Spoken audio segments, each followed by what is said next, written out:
Hello and welcome to the Passion Driven Pioneer Podcast. I'm your host, Gregg Johnson, and today we have as our guest Jason Mansur.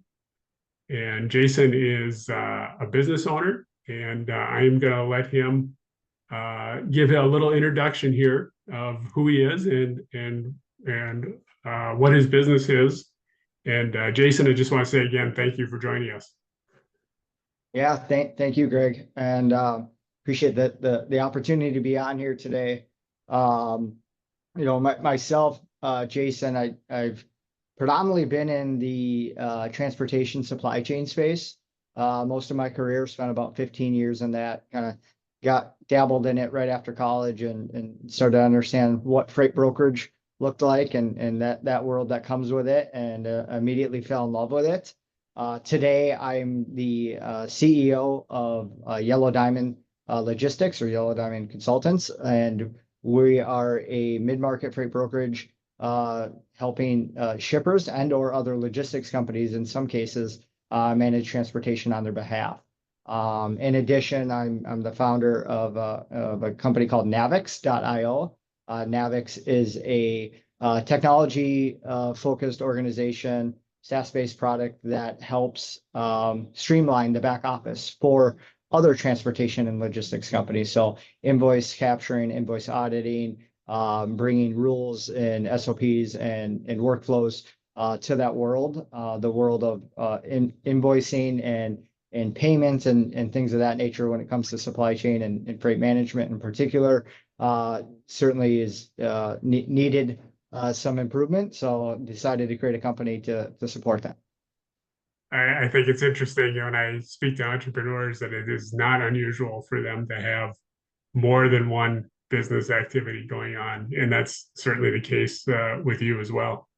So, Jason, just tell us a little bit about what inspired you to, start your own business and what you were thinking of at the time. You spoke a little bit about being in the industry, early on after college, but what got you to jump into owning your own business? Yeah, so certainly the idea itself, I wouldn't say it started as much as this desire to immediately go out and be my own boss or start my own business. I think that the desire probably prompted from a need in the marketplace. So as I mentioned, I've been in the freight brokerage space for about 15 years. Was very fortunate to have leadership and leadership roles and equity roles in those organizations. So I knew firsthand what it was like to be a business owner and take on some of those responsibilities that come with that. Launching Navix specifically came about with the need in the space. And so as I was running my freight brokerage, I saw that there's an immense need that we had within our own four walls to improve upon our customer experience as well as our vendor experience, streamlining those payables. And then that idea kind of bloomed from, okay, let's fix this internally first. Let's build a solution that we know that's going to serve our needs and make us a better organization. And then let's take it outside our four walls and start to commercialize that product. And just knew that there was immediate need and demand in the marketplace for that particular product. And so launching that, what came from a need first, and then launching it and getting it going is really what prompted that journey of, okay, let's be an entrepreneur. And then that fast forwards into today, that kind of led into me eventually taking on this role here at Yellow Diamond as CEO and as an equity holder in this business. Once you kind of get involved in running a business, owning a business, that fire just keeps burning, and you see opportunities to either grow or make improvements, and that's kind of led me to my journey here today. So which one of those came first? Was it the logistics company or was it the back end business? So, yeah, I'd mentioned I'd been at a couple logistics companies. I don't have a real broad, real long career of hopping organizations. First stop was about 10 years. That company had sold to a private equity organization, and there's a lot of good things that happen with PE and roll-ups but I was young in my career, and so was not quite at that ripe spot to really benefit from PE in the way that, you know, maybe others will, or maybe that I will have an opportunity in my life. And so I immediately jumped to another freight brokerage. And that was my first taste in real ownership. And so that was running and owning and leading businesses from a freight brokerage perspective. And then came the journey of launching Navix. Okay. Okay. That's what I thought, but I just wanted to make sure that was the Yep. case. So Jason, you probably had some, you know, some just before you jumped into business ownership, you probably had some thoughts about what that was going to look like. Now you've been a business owner for several years. What are some of the things that you know, you look back on and say, "Boy, I didn't expect that at all from, you know, from being a business owner." In other words, some things that maybe are misconceptions that people have, or things that you didn't expect to be as big a deal as they really turn out to be once you're a business owner. Yeah, you know, I thought it was going to be all rosy and I was just going to be able to be on the golf course every day. At least the 6 months out of the year that we get that chance here in Minnesota. And it's not that, obviously. I think as you start to get in, and it's far more than the financial component, right? It's one thing to look and evaluate your business and say, okay, am I profitable? Am I trending? Am I running things under the financial manner that I want to see success? But there's the people side of it. And once you, particularly in the size of businesses that I've been fortunate to have ownership in and today have ownership in, they're mid-market businesses. And I like that because it gives me an opportunity to connect with our people. You end up learning about their families, you end up learning about their kids. You're doing life with them, right? And that journey of life is something I talk about a lot. And a lot of people go through variety of journeys. And so as you start to kind of put your business owner hat on, there's times where you have to look at decisions on, okay, what's the best interest for the business? What's best interest maybe for bottom line and the things that I'm trying to do as a fiduciary for the business. But at the same token, what is best for that individual in their life and where are they coming from? And in particular, when you come into businesses that are particular in most of my cases, with the exception of Navix, most of the businesses were already founded. So it was as much takeover, sort of integrating myself into those businesses. So they have a legacy there. There's things that are established. There's paradigms that live in the business. There's decisions that are made in the business that have been made for many years that maybe you agree or don't agree with, right? And so Yeah. you have to navigate those, and a lot of those come down to personnel decisions, not just hire fire sort of mentality, but what are we doing with our individuals? What are we doing to put them in the best place for their success? And so there's a lot of that uh, personnel empathy sort of component that you have to put on and look through that lens that goes well beyond the financials. The other components that probably are not as much of a surprise is being a business owner is 24/7, 365. You don't shut it off, right? And that's it's not for everybody. Those stresses that you take certainly are offset by the major wins and the major milestones that you have. And so it's just really balancing it all and trying to make sure that as an organization, outside of just being the owner, that you're moving forward, right? You're servicing your clients the right way, you're treating your vendors the right way, and that you're making a difference in what you're trying to bring to the market. I think it's a very astute overview that you just gave. And one thing I'd just like to touch on is you talked about, you know, sort of this 24/7 mentality when you're a business owner. How do you balance, you know, that obviously we're kind of on the clock 24/7, but we can't be working all the time every day. We've got other things in our lives. And how do you balance those things, Jason? What kind of things do you do to make sure that you're spending enough time in the business, but also getting time for yourself?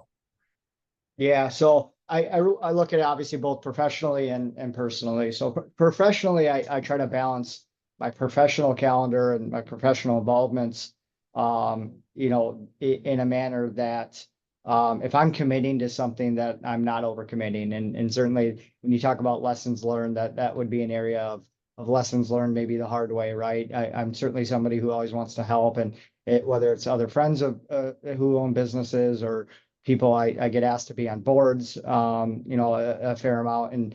And I always want to say yes, but then I gotta, bite my tongue and say, okay, do I actually have enough time to commit to more than a dinner, or commit to blocking out a day with this individual? So really, really aligning what those commitments look like, making sure that if I'm going to do it, that I'm going to give my whole self, and not just a piece of me to it. And really managing that component well. Setting myself up success professionally certainly comes with a trusted individual that I've always been fortunate to have in organizations, but always try to find my I don't want to call it assistant in the world, but somebody who helps balance my calendar and my schedules appropriately, and starts to learn the nuances of working with me, or because every business owner is different, right? And how they want to spend and shift their time, and how they want to manage their calendars. Some people are very much what's going on this week, and others are trying to look out, okay, what do the next 3 to 6 months look like, and how do I make sure I'm balancing my time appropriately with that. On the personal side, in the home life, also lessons learned the hard way. I'm very, very blessed to have a wonderful wife in Alicia, and two young children, Ava, who's about to be 5, and my son Miles, who's just turned 3. And that's a whole different realm, right? When you put your husband father hat on, you need to be husband father, right? So whether it's the little things we do at home around making sure we're checking out, and this may sound cliche, but a lot of people talk about it and don't actually do it. So putting the phone in the corner, so that family dinners are important. If I'm committing on my family life to say, okay, I'm going to be the one that's bringing my daughter to dance this week, that I'm doing that. Then I'm not calling my wife a half hour before and saying, hey, you need to do that because my work life is so important, right? Because those things matter way more to me than business. Business is something that's fun. It's something that we're all fortunate and blessed to do, but balancing and making sure that you're keeping your home life in check is really, really important. So, my wife and I, we've got a great system on how we uh, communicate, how we set up our calendars, how we keep each other accountable to managing certainly the calendars amongst, again, blending professional and personal, and Right. really, I would tell you it's a bit of a method of madness sometimes, but it comes with over communicating, and probably over communicating to the point where sometimes we're blue in the face to make sure that we're on the same page to what we're committing to. Yeah, I would attest to that as well. Jason, I really love the way you summarize that, because it is so important to have that balance. And that doesn't mean that, balance doesn't mean 50-50. Balance means that there's kind of an understanding of, how much time you need to put towards your business, but then also how much time you need to put towards the things in life that really matter. And I really like the way you approach that. It sounds like it's really. I'm sure there's challenges with it from time to time, but it really sounds like you've got a plan for how you keep those things juggling in the air. Yeah, and I would say, what one thing to not dive too deep into our personal life, and my wife would probably kick me under the table here if I had it. She was in the room. But one of the things that we found a lot of success with, no different than individuals like myself who have utilized executive coaches or mentors in that respect, we utilize that for our family life. And whether you want to call it therapy or marriage counseling, maybe that gets a taboo word, but we look at that as a proactive methodology for us to make sure we're very much aligned on all the things we're trying to accomplish as a family. And so how we schedule time out every couple of weeks with somebody who we deeply trust, that can read through sometimes the BS, or make sure that we're showing up to be our best selves to the commitments we're making to each other. We utilize that as a vehicle that sets us up for success. I am so glad that you shared that, because I think so often business owners, whether it's in their business or in their personal life, think that it's a sign of weakness when they rely on a resource like that, whether it be a Sure. business coach, or a business consultant, or whether it be, like you just said, somebody in your personal life to help manage those things. And I will just say from my standpoint, it is not a sign of weakness, it's a sign of strength. Because if we think we can do it all, we're really kidding ourselves. And to have those kind of resources available to us, I think shows a lot of maturity on your part. So I appreciate you sharing that. Jason, just talk for a few minutes about the challenges you see in your business. And, I think one of the things I've seen as I've talked to business owners is how quickly our environments are changing, how quickly kind of the outside world is moving. How do you, and how that affects our business. So how do you kind of manage to stay on top of or stay ahead of some of those things that are impacting and challenging to your business, um, that you need to really stay on top of, or like you say, even get ahead of? Yeah, so certainly our world moves far faster than it's ever moved, and it's just going to continue to move faster, right? Whether it be the technology we have at our resources, Yes. and technology. I'm a huge believer in technology and how it can enable us to be our best selves in terms of efficiency and productivity. So certainly, keeping tabs on what's going on in the tech landscape, whether that's obviously this new world of AI and embracing some of those tools. But I would consider myself certainly a lifelong learner in that respect, in terms of whether it's conferences, educational tracks, whether it's candidly carving out the 30 minutes that I need every morning to just be able to check in on what is today's world of news, right? So and I won't go down any specific paths on that piece, given election times are coming up. But whether it's just making sure I'm up to speed with what's going on in the world. The 30-minute Wall Street Journal can be a lifeline, on many mornings.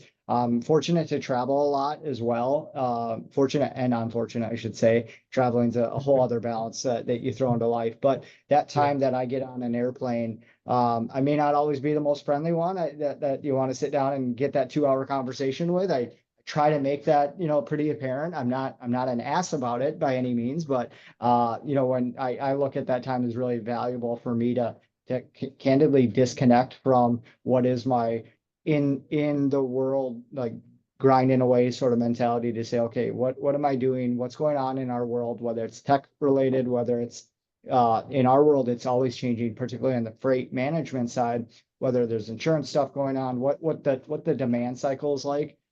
Transportation, freight management demand cycles are cyclical in nature, but when they move very fast. So making sure that your business is in a position to respond accordingly is really important. But yeah, taking those carve out times to study, to read, to be aware, to talk. Huge believer in obviously networking and the mentality of network of networks. You're just going to learn from other people who are doing stuff so much faster. If you can get kind of the Cliff Notes version from them, right? And apply it to your business. So there's a lot of different ways that I go about it, but certainly plugging to dive into whatever resources I'm utilizing. Certainly the network component, a huge believer of just keeping pace in other industries too. A lot of my close friends are business owners, whether it be in the real estate space, the VC funding space, the banking space. Those are all, key critical sectors that drive a lot of economic activity. And so, and then certainly transportation does as well, right? It's usually a leading indicator. So just knowing what's going on economically drives a lot of where I'm going to be spending my time on, what do I need to be working on or preparing for. I love that from the standpoint that you really tied in sort of that time management aspect. Using your time wisely when you're traveling, because I think that's really critical. But the other thing you said that I think is so important for business owners to realize is that sometimes we get focused on what's going on inside our four walls, and we kind of lose perspective on what's going on in the outside world, and those are the kind of things that can blindside us if we're not paying attention. So I think your 30 minutes in the morning is time well spent understanding what's Yeah. going on that might be affecting your business. Yeah. Yeah. Yeah. Talk a little bit about kind of what do you see in the future for you and your businesses? Yeah, so with both the businesses that I've got ownership in here today, I'll talk about the freight brokerage one right first, and then jump back to Navix.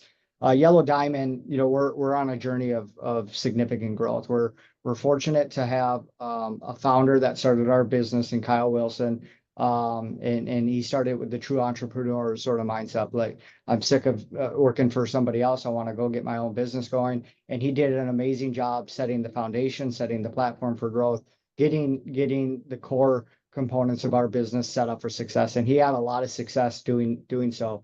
And where we're at in that business now is about maturing and scaling that business, right? And those are very two different things in terms of starting, launching, and then maturing and scaling. So as we've entered scale mode, it's about how do we continue to revise and look back on our structure, people, process, technology wise, making sure that we're addressing those things at all times, and again, ready for any economical shifts. As I mentioned, in the freight market, it moves quickly.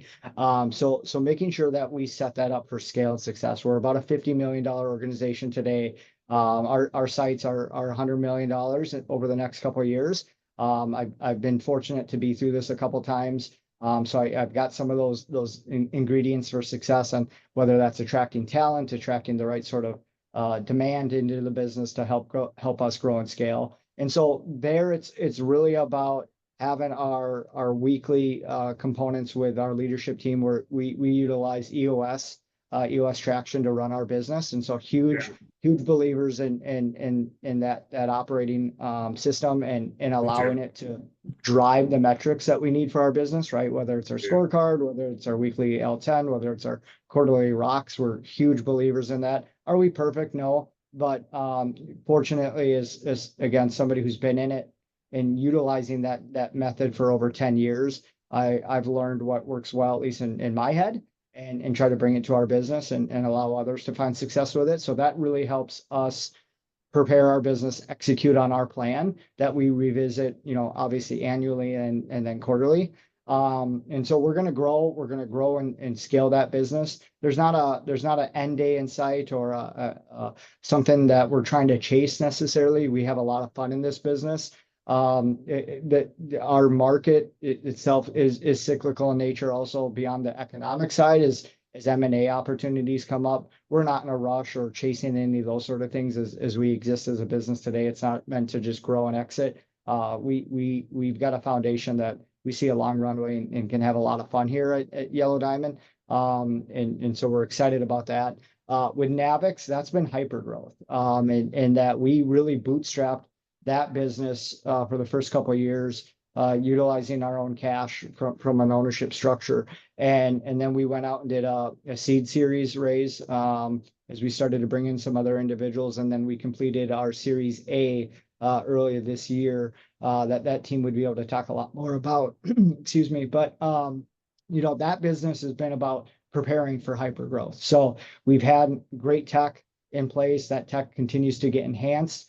Development is ongoing, as in the software world. And so just growing and scaling that business, what that end goal looks like could look like Navix potentially acquiring some similar type organizations to fold in and really enhance our skills and services that we offer to the marketplace. It could mean us adding different services that we don't do today. Today we don't handle payments. That would be an area that we would maybe take on if we ever wanted to go down that path. But really, where we're at in both structures, and my general take on businesses, I like to get in. I like to grow them. I like to get them up and allow them to operate, and let them breathe for a little bit, right? It's kind of like a plant, if you will. And I'm not great at gardening, so don't call me on that. But in terms of getting them up, getting the structure in place, allowing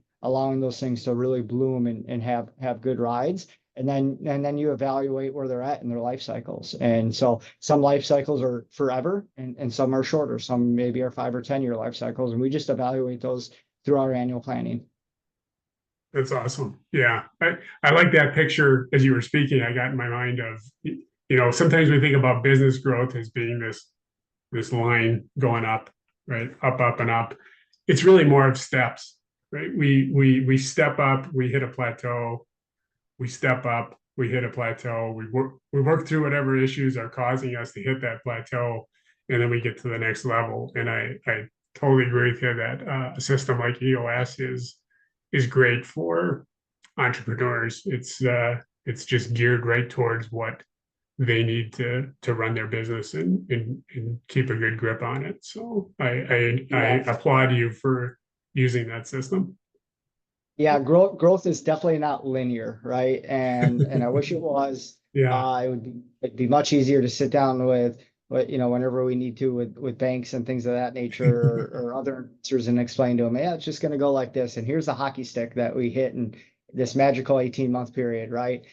There's a lot of things that happen between then and those growth cycles. So yellow yeah, diamond, I can say that for a fact that the type of people that I'm trying to attract to the business right now, bring into the business, definitely prepare us for that next leap. But that next leap might only get us to maybe 65 or 75 million, right? And then we have to then take a pause and say, okay, are there other areas of the market that we're not servicing? Are there other modes that we need to be going after? Are there other things we need to be doing with our technology to get us into different places? And so we evaluate that as certainly as a balance with the demand that comes. And then yeah, the same thing can be true, said to Navix, and that it's certainly not linear. There's times where they're signing up, 5, 6, 10 clients at a time, and then they need some room to breathe, to onboard them, treat them the right. right way, treat them like a client that is very important to that business. Because it's one thing to sign up business, right? We all know there's no better feel than getting a signed contract or a win. Uh, I personally like seeing those renewals and sitting down with a customer who's been with you for 5 years and saying, remember when we signed up, and we remember when we said we were going to do all that stuff. And then you can look back and 5 years down the road or 3 years down the road and say, wow, we actually did it. And actually we did this even better. Right. And so Yeah, that's just the journey of growth itself. yeah. I totally agree with how you're approaching that, and making sure that you have those opportunities to, like you say, kind of take a breath from the growth aspect and make sure that the business is, because a business, if it's not healthy, can't grow. I mean, and you need to make sure that the blocking and tackling is taking place, because you got to have those you got to have the foundation to grow from, regardless of whether you've already experienced a magnitude of growth or whether you've not had any at all. You gotta make sure that the business is healthy. So that's really good. Hey, Jason, just a final question here before we wrap up, but just, if you could give advice to somebody who's thinking about jumping into business ownership and entrepreneurship, what kind of advice would you give to them? Yeah, so there's probably a few things to touch on. Certainly the financial piece I think is always important, and there's a lot of playbooks and a lot of things that other people have already prepared that you others can go look at. But anytime you're starting to go through your budgeting process, spend less and try to do more with less early on. Cash burn in anything, even established businesses, goes significantly faster. Things are more expensive than they ever were, right? And the things that we're trying to automate through technology, that takes real time, of not just a cost to realize, but real time to invest and actually implement. So as you start to prepare for things that you add into your business, just make sure you're really evaluating what you're going to get, what's an appropriate timeline, the type of expenses that you're signing up for, because backing out of those contracts are never fun, right? You don't want to be known as the one who signs up for stuff and has to exit contracts. When you go into something, you want to go in with a clear mind and sign up for the right reason, and that you're going to utilize it. And then certainly building your team, right? Everybody goes through different journeys with their team, and I use that word journey a lot because I just think life is a journey. But the teams that and the people you do business with are going to change throughout your life, right? I've been blessed to work with some of my absolute best friends, and I love and cherish those moments, and I'd be the first one to say that those moments don't always end so rosy, right? Business with friends is hard because you mostly reflect on the wins, and sometimes things happen, right? On both sides where no longer you see eye to eye, and that end has to happen. So just be careful in picking your team. There's nothing wrong with doing business with your friends, but make sure that you're making it really clear on the front end, that, hey, this is business first. This is not friendship first. Or if you want to do something that's more friendly based, then go open up a cigar bar, or something like that, right? And so I think evaluating who you're quote unquote getting in with is really important to make sure you guys are aligned, just not on the short term, but 3 years goes by really quick. So what does your 3-year window look like for you personally, professionally? What does your 10-year window look like? People, certainly at my age, I'm getting closer to 40 here, and life changes quickly as you start to enter in, as I mentioned earlier, the fatherhood sort of component, or you're trying to balance the home life. Make sure that who you're doing business with, that you guys are in strong alignment with as well. I'm really glad you brought that up, Jason, because I think that's just an excellent point for folks who are contemplating entrepreneurship. And I would extend that not just to friends, but to family as well. Because I've seen a Yes. lot of situations where business owners bring family members in, and without that pre-established kind of rules as to how we're going to work together, it can have a significant impact on family life. And and friends are the same way, right? And if our business life starts seeping into our family and our personal life, and as a business owner, it's hard to keep those two separate. But when you start involving family and friends, it can really get challenging if you're not really thinking about that and having well established kind of rules of engagement up front. So I'm really glad you brought that up.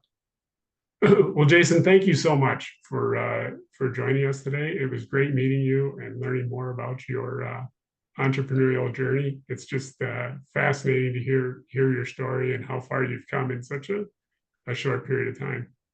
And to everyone watching, I really appreciate you joining us, and I look forward to our next episode. So thanks again, Jason. Thank you, Greg.